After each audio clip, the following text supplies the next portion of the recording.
ఎంతో వందనాలు. ఇక్కడ చేరిన తండ్రి జూమ్ మీటింగ్లో ప్రతి వ్యక్తి బట్టి ఎంతో వందనాలు తండ్రి. వాళ్ళు ఈ సమయంలో వేరేదో పనులు చేసుకొని ఉండొచ్చు, కానీ మేము ఈ పరిచర్యలో పాల్గొవాలి, విజ్ఞాపన ప్రార్థన పరిచర్యలో పాల్గొవాలి. సమాధానం కొరకు మేము ప్రార్థన చేయాలి, అలాగే వాక్యపరంగా ఆత్మికంగా మేము బలపరచబడాలి అని ఎంతో మంచి ఉద్దేశంలోతో వాళ్ళు వచ్చి ఉన్నారు. అందరిని కూడా మీరు తృప్తిపరుస్తున్నారు, దీవిస్తున్నారు, ఆశీర్వదిస్తున్నారని మేము నమ్ముచున్నాం. ఇద్దరు బిషప్స్కి తండ్రి, సింగం గారికి, భాస్కర్ గారికి మీరు ఇచ్చిన దర్శనం బట్టి, భారం బట్టి ఎంతో వందనాలు. వాళ్ళు ఎంతో కృషితో ఈ వేదికని స్థాపించడమే కాదు, ఎంతో ప్రయాసంతో దాన్ని ముందుకు తీసుకొని వెళ్తున్నారు. దాన్ని బట్టి సార్వత్రిక సంఘం మేలు పొందుతుంది. నేను కూడా అనేక సార్లు ఈ జూమ్ మీటింగ్లో వాక్య పరిచర్య చేస్తూ నేను కూడా ఆశీర్వదించబడుతున్నాను. ఈ దినం ఈ వేళ ఈ పూట పెంతికోస్ పండుగతో కూడిన ఎన్నో మర్మాలు మీరు మా కొరకు దాచిపెట్టి ఉన్నారని మేము నమ్ముచున్నాం. మా విశ్వాస నేతలను నిప్పి అవన్నీ కూడా మీరు బయలుపరుస్తారని నమ్ముచు ఈ వినపములు మేము యేసుక్రీస్తు పరిశుద్ధమైన వేడుకుంటున్నాం. ఆమేన్, ఆమేన్, ఆమేన్. సో క్రైస్తవులంగా మనకి ఒక విషయం తెలిసి ఉండాలి. అప్పుడే భక్తి గల యూతులు ఎందుకు మారు మనసు పొందారు అనేది మనకి అర్థమవుతుంది. పాత నిబంధన కొత్త నిబంధన మధ్యన ఉన్న ఒక ప్రాముఖ్యమైన వ్యత్యాసం ఏంటో మనకి తెలిసి ఉండాలి.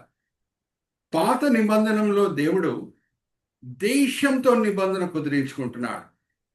చిన్న దేశం, దాన్ టు బీర్షిబా, జస్ట్ 250 కిలోమీటర్ మాత్రమే. కర్నూలు టు హైదరాబాద్ ఎంత దూరమో అంత దూరమే, చిన్న దేశం.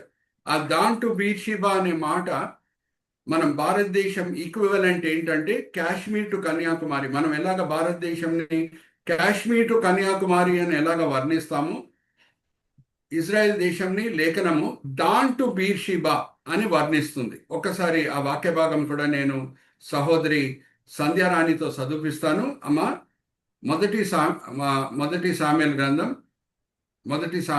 2వ అధ్యాయము, మొదటి సామ్యుయేలు గ్రంథం 3వ అధ్యాయం 20వ వచనం చదవమ్మా. మొదటి గ్రంథం 3వ అధ్యాయం 20వ వచనం. కాబట్టి సమూయేలు యెహోవాకు ప్రవక్తగా స్థిరపడనని దాను మొదలుకొని బెయేర్షెబా వరకు ఇశ్రాయేలీలందరూ తెలుసుకొనిరి. దాన్ టు బీర్షిబా జస్ట్ 250 కిలోమీటర్ మాత్రమే. చిన్న దేశంతో దేవుడు నిబంధన కుదిరించుకుంటున్నాడు. ఇంకా ఈ వాక్య భాగం కూడా నేను చదివిస్తున్నాను. సహోదరి సంధ్యారాణి వాక్య భాగం చదివే సమయంలో నా ఫింగర్స్ చూడండి, అందరూ అనే మాట ఎన్నిసార్లు రాయబడిందో మనం చూద్దాం. 1 కొరింథీ 10వ అధ్యాయము మొదటి 4 వచనాలు చదవమ్మా. 1 కొరింథీ 10వ అధ్యాయం మొదటి 4 వచనాలు గట్టిగా చదవమ్మా, అందరికీ సౌండ్ సరిగా వినిపించాలి.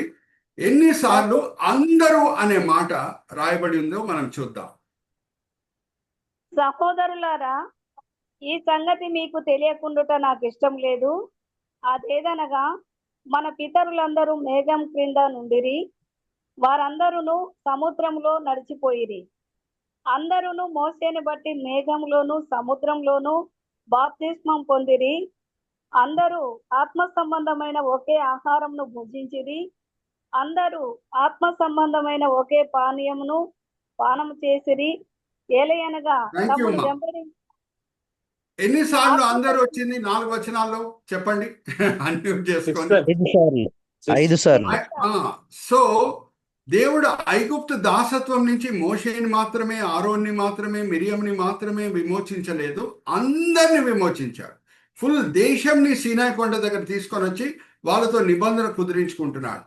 వాళ్ళు 50వ దినము ధర్మశాస్త్రం పొందటం స్టార్ట్ చేశారు. అందుకే పెంతికోస్త్ పండుగ, పెంటా అంటే 5తో కూడిన మాట, 5 × 50 రోజులు.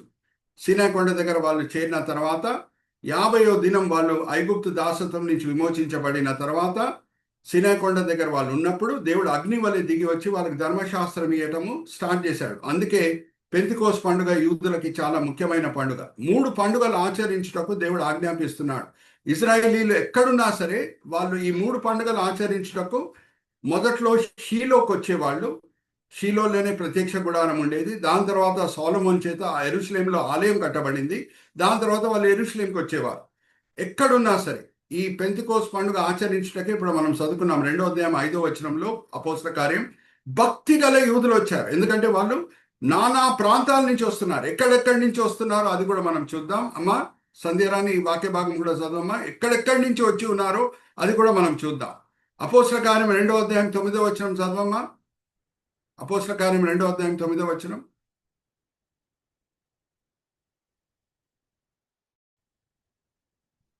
సంధ్యారాణి గారు అన్మ్యూట్ చేసుకొని చదవండి అమ్మా. అపోస్తల కార్యం 2వ అధ్యాయం 9వ వచనం నుంచి.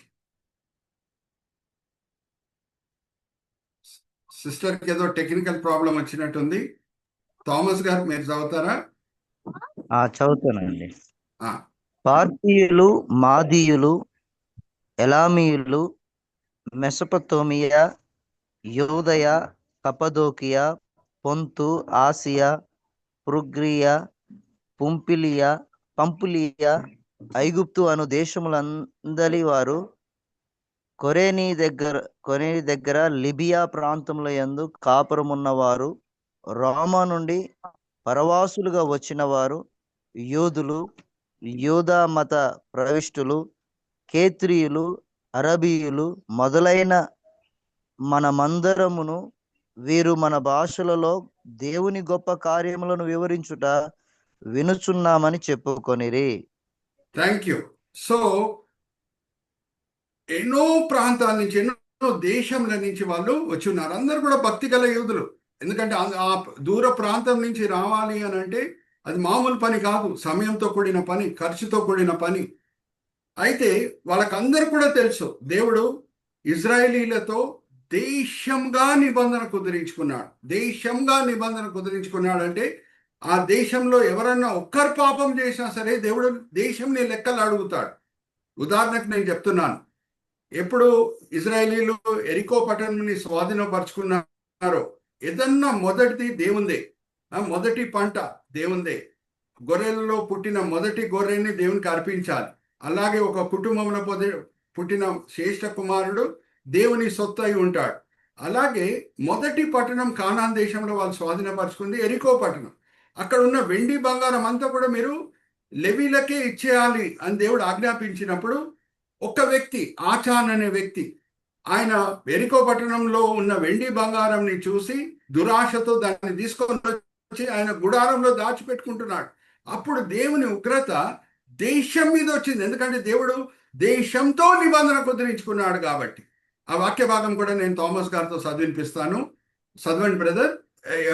యెహోషువ గ్రంథం 7వ అధ్యాయం 1వ వచనం. యెహోషువ గ్రంథం 7వ అధ్యాయం 1వ వచనం.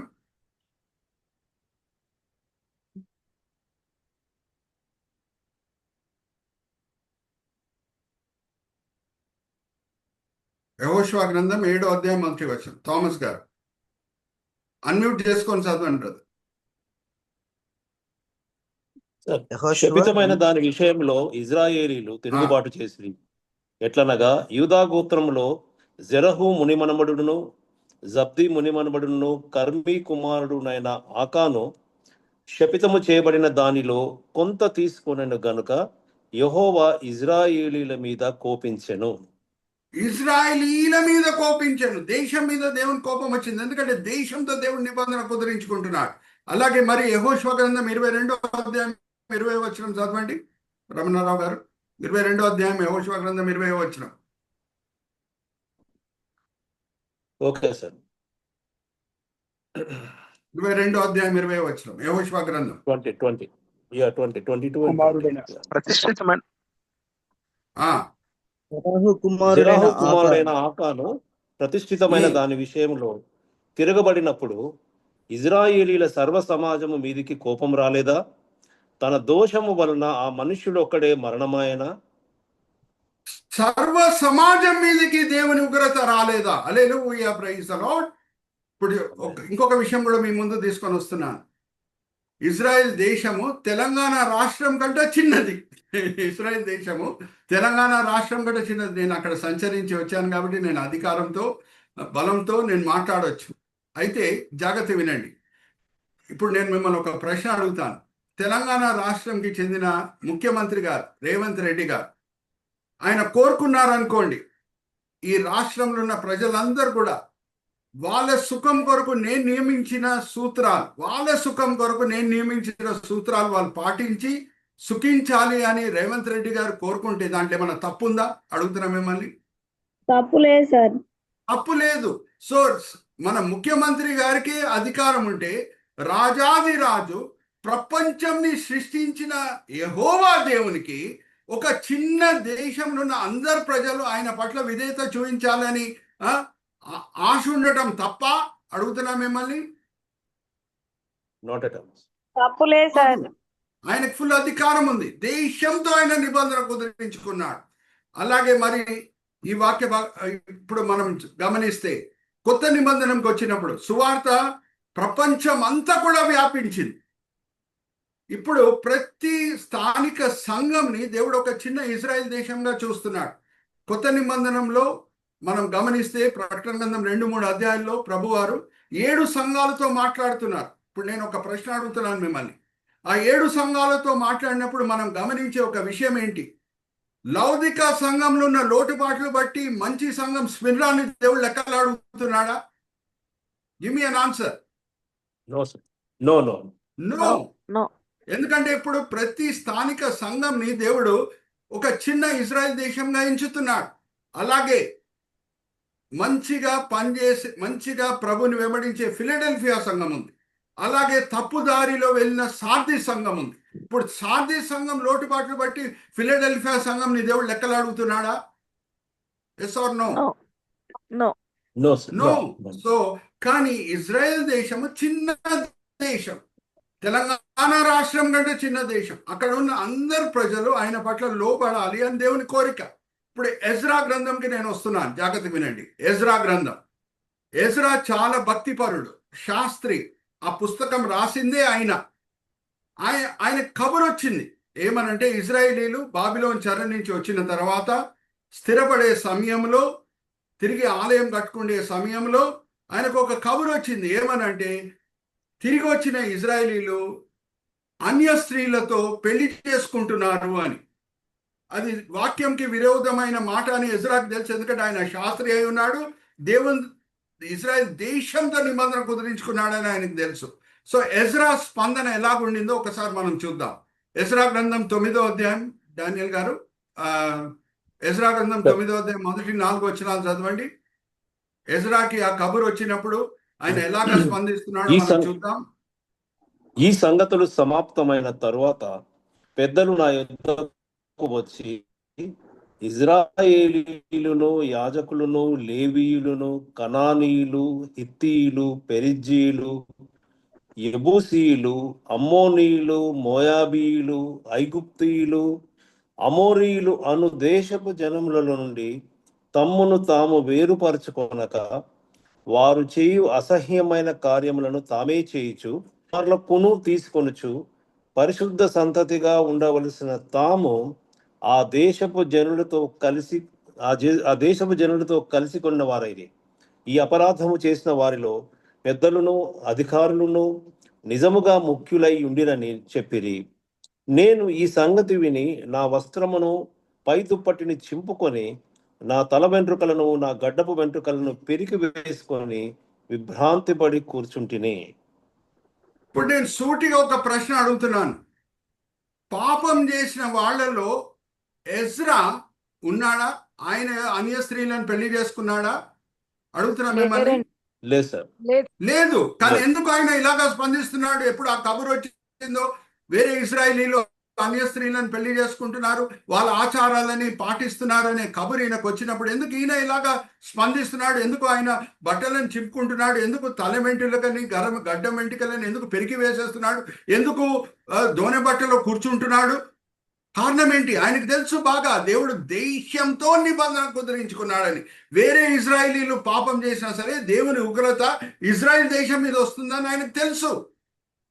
ఇప్పుడు మెయిన్ పాయింట్ కి నేను వస్తున్నాను. ఎందుకు భక్తి గల యూదులు ఆ రోజు వచ్చి అపోస్తులను అడుగుతున్నారు, అయ్యలారా ఇప్పుడు మేము ఏం చేయాలని ఎందుకు అడుగుతున్నారు?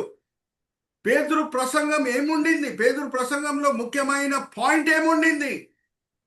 క్లైమాక్స్ కి మనం వద్దాం.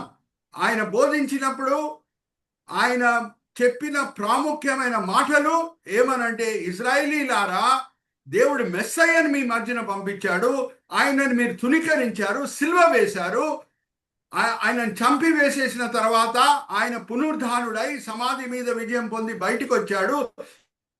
దానికి మేము సాక్షులం అని పేతురు చెప్తున్నాడు. ఇశ్రాయేలీలారా, మీరు పంపించిన మెస్సయ్యని సిలువ వేశారు అని చెప్పిన మాటలు వీళ్ళ మనసులని కదిలింపజేసినాయి. హల్లెలూయా, ప్రైజ్ ద లార్డ్. ఈ రహస్యం మనం అర్థం చేసుకుంటే, పెంతెకోస్తు పండుగ వెనకాల ఉన్న రహస్యము మనం అర్థం చేసుకున్నట్టు. భక్తి గల యూదులు వాళ్ళు ఏమన్నా హత్య చేశారా? దొంగతనం చేశారా? సమాజంలో వాళ్ళకి చెడ్డ పేరు ఉందా?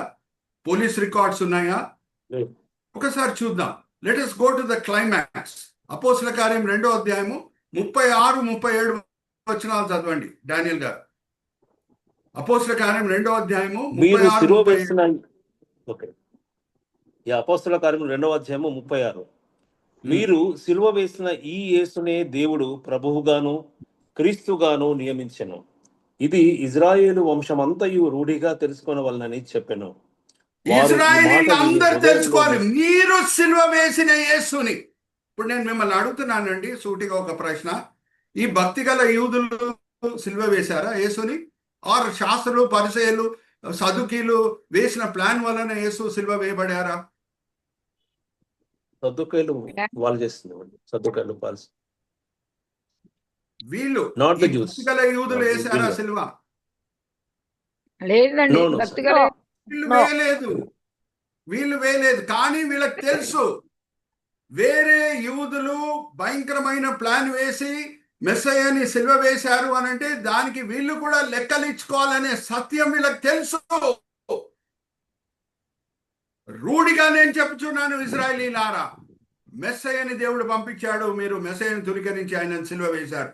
ఇశ్రాయేలీయులందరూ మీరు వినండి ఈ మాట అని అనగానే ఇప్పుడు క్లైమాక్స్ కి మనం వద్దాం. 37వ వచనం చదవండి డానియల్ గారు. వారు ఈ మాట మాట వినగానే విని వాళ్ళ హృదయాలు ఎలాగా కదిలింపబడుతున్నాయో మనం చూద్దాం. వారు ఈ మాట విని హృదయములో నొచ్చుకొని, సహోదరులారా మేమేమి చేతుమని పేతురును కడమ అపోస్తలులను అడగగా, పేతురు, మీరు మారు మనసు పొంది పాపక్షమాపణ నిమిత్తము ప్రతివాడు యేసుక్రీస్తు నామమున బాప్తిస్మము పొందుడి, అప్పుడు మీరు పరిశుద్ధాత్మ అను వరము పొందుదురు. Thank you brother, thank you. Hallelujah, praise the Lord. అప్పుడు వాళ్ళ మనసులు కదిలింపబడింది. యూదులారా, ఇశ్రాయేలీలారా, మీరు మెస్సయ్యని సిలువ వేశారు అనే మాటలు. ఎందుకంటే దేవుడు దేశంతో నిబంధన కుదిరించుకున్నాడని భక్తి గల యూదులకి తెలుసు. చాలా మంది బిలీ గ్రాహం క్రూసైడ్స్ మీరు చూసుండొచ్చు. టీవీలో కూడా ఇప్పుడు బ్లాక్ అండ్ వైట్ లో మనం చూడగలుగుతున్నాం బిలీ గ్రాహం గారి క్రూసైడ్స్. ఆ బిలీ గ్రాహం క్రూసైడ్ ఎలా ఎండ్ అవుతుంది? చివరిలో ఆల్టర్ కాల్ అనేది ఉంటుంది. ఎవరెవరు పాపం నుంచి విముక్తి పొందాలని కోరుకుంటున్నారో, చెడ్డల వాటి నుంచి విముక్తి పొందాలని కోరుకుంటున్నారో, మీరు సిగరెట్ స్మోకింగ్ విడిచిపెట్టాలి అని కోరుకుంటున్నారు, కానీ మీ శక్తి సరిపోవట్లేదు. మీరు విస్కీ బ్రాందీ తాగాలని మీరు ఆపటం కోరుకుంటున్నారు, కానీ మీ శక్తి సరిపోవట్లేదు. ఎవరు ఆల్కహాలిక్స్ గా ఉన్నారో, ఎవరు డ్రగ్ అడిక్ట్స్ గా ఉన్నారో, ఎవరు ఉమనైజర్స్ గా ఉన్నారో, మీకు తెలుసు మీరు తప్పుదారిలో ఉన్నారని, కానీ ఆ చెడ్డల వాటి నుంచి మీరు బయటికి రావడానికి మీకు కుదరట్లేదు. ఎవరెవరు యేసుని సొంత రక్షకుడిగా ఇప్పుడు అంగీకరిస్తారో, యేసు మీకు ఆ శక్తి ఇస్తాడు చెడ్డ అలవాట్ల నుంచి విముక్తి పొందుటకు అని బిలీ గ్రాహం గారు ఆల్టర్ కాల్ ఇస్తారు. చాలా మంచిది, ప్రతి క్రూసైడ్ తర్వాత ఆల్టర్ కాల్ ఇవ్వాలి. కానీ ఇక్కడ ఏమైనా ఆల్టర్ కాల్ ఇచ్చినట్టు ఉందా అడుగుతున్నా మిమ్మల్ని. లేదు సార్. ఏమైనా ఆల్టర్ కాల్ ఇచ్చాడమ్మా పేతురు? చెప్పండి. No sir. ఆల్టర్ కాల్ ఇవ్వలేదు. ఆల్టర్ కాల్ ఇవ్వకుండానే 3000 మంది కదిలింపబడి వచ్చి, అయ్యలారా ఇప్పుడు మేము ఏం చేయాలి అని అడుగుతున్నారు. ఆల్టర్ కాల్ లేకుండానే వాళ్ళ జీవితం ఆల్టర్ అయిపోతుంది. ఈ 2 ఆల్టర్స్ మధ్యన స్పెల్లింగ్ వ్యత్యాసం మనకు తెలిసి ఉండాలి. బిలీ గ్రాహం గారు ఇచ్చే ఆల్టర్ కాల్ స్పెల్లింగ్ ALTAR, కానీ ఇక్కడ ఆల్టర్ అయిపోయింది అంటే మారిపోతున్నది ALTER. వీళ్ళ జీవితాలు మారిపోతున్నాయి, 3000 మంది జీవితాలు మారిపోతున్నాయి. వాళ్ళు వచ్చి, అయ్యలారా ఇప్పుడు ఏం చేయాలి అని అంటే, మీరు చేసిన పాపం కొరకు మారు మనసు పొందుడి, ఇప్పుడు యేసు నామంలో బాప్తిజం పొందుడి, మెస్సయ్యని మీరు సొంత రక్షకుడుగా అంగీకరించండి. అప్పుడు ఏ వరం మా దగ్గర ఉందో పరిశుద్ధాత్మ దేవుడు మీ జీవితంలో కూడా వస్తాడు. హల్లెలూయా, ప్రైజ్ ది లార్డ్. ఈ రహస్యం మనం అర్థం చేసుకుంటే పెంతికోస్ రహస్యం మనము అర్థం చేసుకున్నట్టు. Are you all with me? So పాత నిబంధనకి కొత్త నిబంధనకు ఉన్న ఒక ప్రాముఖ్యమైన వ్యత్యాసం మనకు అందరు కూడా తెలుసుండాలి. పాత నిబంధనలో దేవుడు దేశంతో నిబంధన చేసుకుంటున్నాడు. కొత్త నిబంధనలో ప్రతి స్థానిక సంఘంతో దేవుడు నిబంధన కుదిరించుకుంటున్నాడు. ఈ వ్యత్యాసం మనకి తెలుసుండాలి. అయితే ఈరోజు నేను వాడే sub headings, first sub heading ఏంటంటే కన్విక్షన్. ఏంటి వాళ్ళని ఒప్పింపజేసింది? What convicted the Jews? ఇప్పుడు I'm coming to the second sub heading. అదేంటంటే డిఫరెన్షియేషన్. అంటే కొత్త నిబంధన ఇచ్చే ముందు దేవుడు ఒక మాట చెప్పాడు.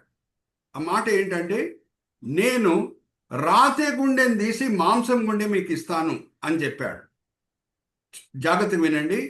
రాతి గుండె మారకుండా, రాతి గుండె మాంసం గుండెగా మారకుండా ఎవరన్నా ఆజ్ఞలని పొందితే, జాగ్రత్తగా వినండి, ఆజ్ఞలని మీరాలనే ఉంటుంది వాళ్ళకి. ఎందుకంటే మనసు మారలేదు, హృదయం మారలేదు. ఇప్పుడు ట్రాఫిక్ రూల్స్ గురించి నేను మీతో పంచుకుంటున్నాను. దేశం చట్టం మీద ప్రేమ లేకుండా ఉంటే, తోడు ట్రావెలర్స్, తోడు ప్యాసింజర్స్, తోడు కమ్యూటర్స్ మీద ప్రేమ లేకుండా ఉంటే, రెడ్ లైట్ ఉన్నా సరే పోలీసు వాళ్ళు లేకుండా ఉంటే ట్రాఫిక్ రూల్స్ని బ్రేక్ చేస్తూ ఉంటారు.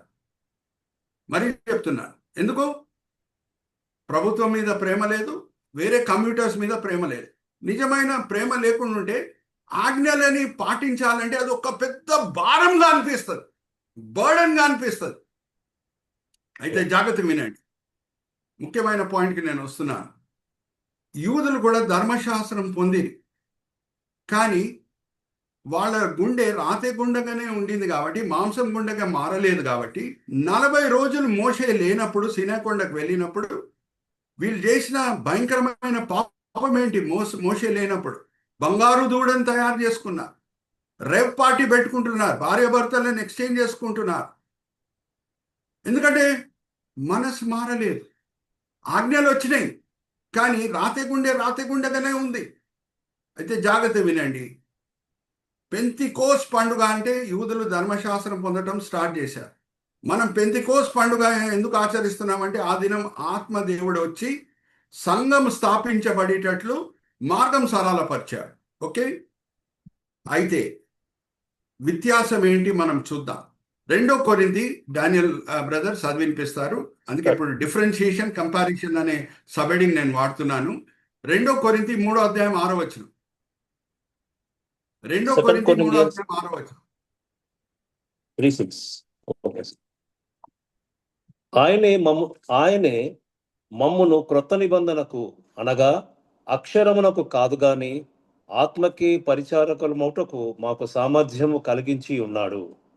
అక్షరము చంపును గాని ఆత్మ జీవింపచేయును. అక్షరము చంపును. ఎప్పుడు?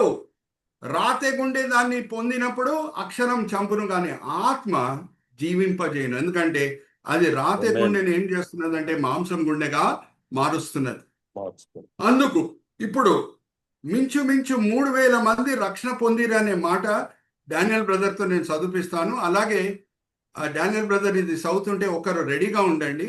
నిర్గమకాండం 32వ అధ్యాయం 28వ వచనంతో కూడా రెడీగా ఉండండి. డానియల్ బ్రదర్ అయితే అపోస్తల కార్యం 2వ అధ్యాయము 40వ వచనం చదువుతారు. ఒకరు 32వ అధ్యాయము నిర్గమకాండం 28వ వచనంతో రెడీగా ఉండండి. అపోస్తల కార్యములు 2:40. ఇంకను అనేక విధములైన మాటలతో సాక్ష్యం ఇచ్చి, మీరు మూర్ఖులకు ఈ తరము వారికి వేరై రక్షణ పొందుడని వారిని హెచ్చరించెను. కంటిన్యూ. కాబట్టి అతని వాక్యము అంగీకరించిన వారు బాప్తిస్మము పొందిరి. ఆ దినమందు ఇంచుమించు 3000 మంది చేర్చబడిరి. వీరు అపోస్తలుల 3000 మంది రక్షణ పొందిరి. ఆత్మ జీవింపజేయను. ఇప్పుడు ధర్మశాస్త్రం ఇవ్వబడిన సందర్భంలో మోషే లేనప్పుడు వీళ్ళు పాపం చేసినప్పుడు దాని ఫలితం ఏంటి? 32వ అధ్యాయము నిర్గమకాండం 28వ వచనం చదవండి అమ్మా. ఎవరు మొదట్లో తీశారు? మోషే మాట చొప్పున చేయగా ఆ దినమున ప్రజలలో ఇంచుమించు 3000 మంది కూలిరి. Hallelujah, praise the Lord. మించుమించు 3000, ఇంచుమించు 3000 ఎలాగ టాలీ అవుతుందో మీకు అర్థమవుతుందా? Are you all with me? Yes sir. ధర్మశాస్త్రం పొందే సమయంలో అక్షరము చంపును, ఎందుకంటే మనసు మారట్లేదు, రాతిగుండెగానే ఉంటుంది. కానీ ఆత్మదేవుడు వచ్చినప్పుడు రాతిగుండె మాంసం గుండెగా మారుతున్నది. అందుకు ఆత్మ జీవింపజేయండి. అక్కడ చూడండి, మించుమించు 3000 మంది కూలేను, మించుమించు 3000 మంది చనిపోయారు. అందుకే అక్షరము చంపును గాని ఆత్మ జీవింపజేయండి. అరే understand? So first sub heading నేను వాడింది కన్విక్షన్, రెండో సబ్ హెడింగ్ వచ్చి డిఫరెన్షియేషన్, మూడో సబ్ హెడింగ్ కంపారిషన్. ఇప్పుడు చందు బ్రదర్ మనకు ఒక స్లైడ్ చూపిస్తారు, చూడండి. ఈ స్లైడ్ మీరు చూడండి. Let us go to the third slide. ఇది చూడండి, కంపారిషన్. అపోస్తులు 3000 మంది. మనం ఏ గుంపులో ఉన్నామనేది మనకు తెలిసి ఉండాలి. This is a very important subject for every Christian. పెళ్లి కుమారుడు జన్మంని మనం క్రిస్మస్ దినంగా ఆచరిస్తాం. యేసుక్రీస్తు ప్రభువారే పెళ్లి కుమారుడు అయి ఉన్నాడు, సంఘమే పెళ్లి కుమార్తె అయి ఉన్నది. పెళ్లి కుమార్తె జన్మంని మనం పెంతికోస్ పండుగగా ఆచరిస్తాం. రెండు జన్మంలో పరిశుద్ధాత్మ దేవుని కార్యం మనకు కనిపిస్తున్నది. ఇక్కడ చూడండి, చందు బ్రదర్ మనకు కర్సర్ పెట్టి చూపిస్తారు. పరిశుద్ధాత్మ దేవుడు గొప్ప కార్యం మరియ పట్ల చేశాడు కాబట్టి యేసు జన్మించాడు. ఇక్కడ చూడండి, మరియ పట్ల చేశాడు కాబట్టి పెళ్లి కుమారుడైన యేసు జన్మించాడు. పరిశుద్ధాత్మ దేవుడు గొప్ప కార్యం అపోస్తుల పట్ల చేశాడు కాబట్టి సంఘం జన్మించింది 3000 ఆత్మలతో. Are you seeing that comparison? Okay. So రెండిటికి, పెళ్లి కుమారుడి జన్మంకి పెళ్లి కుమార్తె జన్మంకి పరిశుద్ధాత్మ దేవుని కార్యం ఏంటో మనకు అర్థం కావాలి. మరియ పట్ల గొప్ప కార్యం చేశాడు యేసు, పెళ్లి కుమారుడు జన్మించాడు. అపోస్తుల పట్ల గొప్ప కార్యం చేశాడు దేవుడు, అపోస్తులను వాడి 3000 ఆత్మలు రక్షించబడేటట్లు దేవుడు చేస్తున్నారు. సో ఇప్పుడు ఒక ప్రాముఖ్యమైన విషయం ఏంటంటే, క్యాథలిక్స్ ఎక్కడ ప్రాముఖ్యత ఇవ్వాలో క్రిస్మస్ దినం అక్కడ ప్రాముఖ్యత ఇవ్వకుండా, Chandu brother you can continue showing the slide. యేసుకి ఎంత ప్రామినెన్స్ ఇవ్వాలో అంత ఇవ్వకుండా మరియకి ఇస్తారు. Very sad. అలాగే ప్రొటెస్టెంట్స్ లో ఒక డినామినేషన్ ఉంది, నేను పేరు పెట్టి చెప్పట్లేదు. ఎంత ప్రాముఖ్యత 3000 మందికి ఇవ్వాలో అంత ఇవ్వకుండా అపోస్తులకు ఇస్తారు. అంతకి మనం ఈరోజు 2025లో 3000 మంది గుంపులో ఉన్నాం. హల్లెలూయా, ప్రైజ్ ద లార్డ్. ఆమేన్. జాగ్రత్తగా వినండి, మనం 3000 మంది గుంపులో ఉన్నామని చెప్పుటకు రుజువేంటి? శిష్యులు యేసుని చూచిరి. 3000 మంది యేసుని చూడకుండా సువార్తను నమ్మి రక్షణ పొందారు. Hallelujah, praise the Lord. Are you all understanding? యేసుక్రీస్తు ప్రభువు తోమాతో పలికిన మాటలేంటి? ఒక్కసారి తీద్దాం. డానియల్ బ్రదర్ చదివినిపిస్తారు. అపోస్తల కార్యం 20వ అధ్యాయం, యోహాను సువార్త 20వ అధ్యాయం 24, 25. ప్రభువారు ఎవరు ధన్యులు అని అంటారు? చూసి నమ్మినోళ్ళ, చూడకుండా నమ్మినోళ్ళ? 20వ అధ్యాయం 24, 25 చదవమ్మా.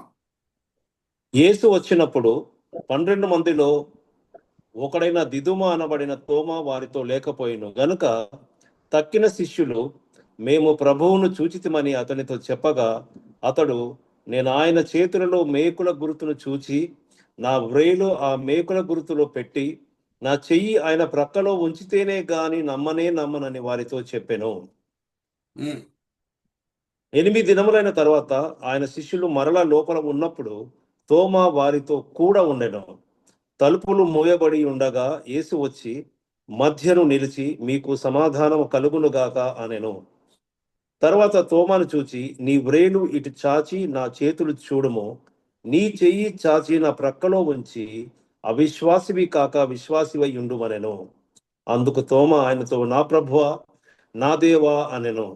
యేసు, నీవు నన్ను చూచి నమ్మితివి, చూడక నమ్మిన వారు ధన్యులని అతనితో చెప్పెను. హల్లెలూయా, ప్రైజ్ ద లార్డ్. ఈ 3000 మంది గుంపులో మనం ఉన్నాం. చూడకుండా సువార్తని నమ్మి వాళ్ళు రక్షణ పొందారు. Hallelujah, praise the lord. శిష్యుల సాక్ష్యం ఏంటి? మేము యేసుని చూచితిమి, వింటిమి, తాకితిమి. కానీ ఈ 3000 మంది సాక్ష్యం ఏంటి? మేము సువార్తని విని రక్షణ పొందాం. హల్లెలూయా, ప్రైజ్ ది లార్డ్. మనం ఈ 3000 మంది గుంపులు ఉన్నాం. వీళ్ళ జీవితాల్లో పరిశుద్ధాత్మ దేవుడు నిశ్శబ్దంగా వచ్చాడు. హల్లెలూయా, ప్రైజ్ ది లార్డ్. అయితే జాగ్రత్తగా వినండి. వీళ్ళకే మొదటి పేతురు రాస్తున్నాడు. వీళ్ళకే మనం చదువుకున్నాం కదా, అపోస్తల కార్యం 2వ అధ్యాయం 9వ వచనం. డానియల్ గారు చదివిన మాటలు మీకు గుర్తున్నాయి అనుకుంటే, వాళ్ళు ఏ ప్రాంతాల నుంచి వచ్చారో, పొంతు, కపదోకియా, ఆ మాటలు ఉన్నాయి కదా. అదే మొదటి పేతురు 1వ అధ్యాయం 1వ వచనంలో ఉంటుంది. ఇప్పుడు వాళ్ళ పట్టణాలకు వెళ్ళి వాళ్ళు అక్కడ సంఘాలు స్థాపించారు. 20 సంవత్సరాల తర్వాత పేతురు వాళ్ళకి రాస్తున్నాడు. ఒకసారి చదవండి డానియల్ బ్రదర్. అదే పొంతు, అదే కపదోకియా, అదే ఆసియా మనకు కనిపిస్తుంది. మొదటి పేతురు 1వ అధ్యాయం. First Peter's. యేసుక్రీస్తు అపోస్తలుడైన పేతురు, తండ్రి అయిన దేవుని భవిష్యత్ జ్ఞానమును బట్టి ఆత్మ వలని పరిశుద్ధత పొందిన వారై విధేయులగుటకును, యేసుక్రీస్తు రక్తము వలన ప్రోక్షింపబడుటకును ఏర్పరచబడిన వారికి, అనగా పొంతు, గలతీయ, కప్పదొకియా, ఆసియా, బితూనియా అను దేశముల యందు చెదిరిన వారిలో చేరిన యాత్రికులకు శుభమని చెప్పి వ్రాయినది. మీకు కృపయు సమాధానమును. అపోస్తల కార్యం 2వ అధ్యాయం 9వ వచనం. పొంతు, కపదొకియా, ఆసియా, అదే వర్డ్స్ టాలీ అవుతున్నాయి. ఇప్పుడు పేతురు ఎలాగ మెచ్చుకుంటున్నాడో వీళ్ళని చూద్దాం. మొదటి పేతురు 1వ అధ్యాయం 7వ వచనం చదవండి డానియల్ బ్రదర్. నశించిపోవు సువర్ణము అగ్ని పరీక్ష వలన శుద్ధపరచబడుచున్నది కదా. దానికంటే అమూల్యమైన మీ విశ్వాసము ఈ శోధనల చేత పరీక్షకు నిలిచినదై యేసుక్రీస్తు ప్రత్యక్షమైనప్పుడు మీకు మెప్పును, మహిమయు, ఘనతయు కలుగుటకు కారణమగును. కంటిన్యూ. మీరు ఆయనను చూడకపోయినను ఆయనను ప్రేమించుచున్నారు. ఆయనను చూడకపోయినను మీరు ఆయనను ప్రేమించుచున్నారు. ఇంకా ఇప్పుడు ఆయనను కన్నులార చూడకయే విశ్వసించుచు మీ విశ్వాసములకు ఫలమును, అనగా ఆత్మరక్షణను పొందుచు చెప్పన సఖ్యము కాని మహిమాయుక్తమైన సంతోషము గలవారై ఆనందించుచున్నారు. హల్లెలూయా, ప్రైజ్ ది లార్డ్. మీరు చూడకపోయినను ఆయనను నమ్ముచున్నారు, చూడకపోయినను ఆయనను ప్రేమిస్తున్నారు. ఆర్ యు ఆల్ విత్ మీ? మనం ఈ 3000 మంది గుంపులు ఉన్నాం. Sorry to say, Protestants denominations లో ఒక డినామినేషన్ ఎక్కువ వరకు ప్రాముఖ్యత అపోస్తులకు ఇస్తుంది, కానీ 3000 మందికి ఇయ్యదు. అంతకీ ఈ రోజు మనం 3000 మంది గుంపులు ఉన్నాం. ఇంకా ఈ 3000 మంది గుంపులో ఎవరెవరు ఉన్నారో వాళ్ళ జీవితాల్లో ఎలాగ కార్యములు జరిగినాయో అలాగే మన జీవితంలో కూడా జరుగుతుంది. ఆర్ యు ఆల్ విత్ మీ? మన జీవితంలో మనం రక్షణ పొందినప్పుడు నిశ్శబ్దంగా పరిశుద్ధాత్మ దేవుడు వస్తాడు. ఎందుకంటే కొంచెం మంది అడుగుతూ ఉంటారు, మీరు నమ్మినప్పుడు అన్య భాషల్లో మాట్లాడిరా, అది ఇది అని కన్ఫ్యూజ్ చేస్తూ ఉంటారు. ఈ 3000 మంది జీవితంలో పరిశుద్ధాత్మ దేవుడు నిశ్శబ్దంగా వచ్చాడు కాబట్టి, వాళ్ళ మనసులో ప్రేమ కుమరించాడు కాబట్టి, వాళ్ళ ఆస్తులను కూడా వాళ్ళు అమ్మివేసి వాళ్ళ తోడు ఉన్న క్రైస్తవులకు పంచి పెడుతున్నారు. హల్లెలూయా, ప్రైజ్ ది లార్డ్. అది వాళ్ళ సొంత శక్తితో చేసిన కార్యం కాదు. పరిశుద్ధాత్మ దేవుడు నిశ్శబ్దంగా వాళ్ళ హృదయంలో వచ్చి ఉన్నాడు కాబట్టి వాళ్ళు ఆ కార్యములు చేయగలిగారు. ప్రేమ కుమరించాడు కాబట్టి వాళ్ళ ఆస్తులను కూడా అమ్మివేసి వాళ్ళ మధ్యలో ఉన్న పేదలకు ఇస్తున్నారు. Hallelujah, praise the Lord. Are you all with me? పౌలు భక్తుడు కూడా ఈ 3000 మంది గుంపులోనే ఉన్నాడు. Hallelujah, praise the Lord. Are you all with me? So జాగ్రత్తగా వినండి. ఇంకొక వ్యత్యాసం ఏంటంటే, అపోస్తులతో వాక్యం ఉండింది. అంటే కొత్త నిబంధనతో కూడిన మాటలన్నీ కూడా యేసుతో పాటు ఉండి 3.5 సంవత్సరాలు నేర్చుకున్నారు కొత్త నిబంధన సూత్రాలు. ఆత్మదేవుడు లేడు పెంతెకోస్తు దినం వరకు. ఈ 3000 మంది దగ్గర మొదటి దినం నుంచి పరిశుద్ధాత్మ దేవుడు ఉన్నాడు, కానీ కొత్త నిబంధనంతో కూడిన సూత్రాలు లేవు. ఎందుకంటే వీళ్ళు యూదులే.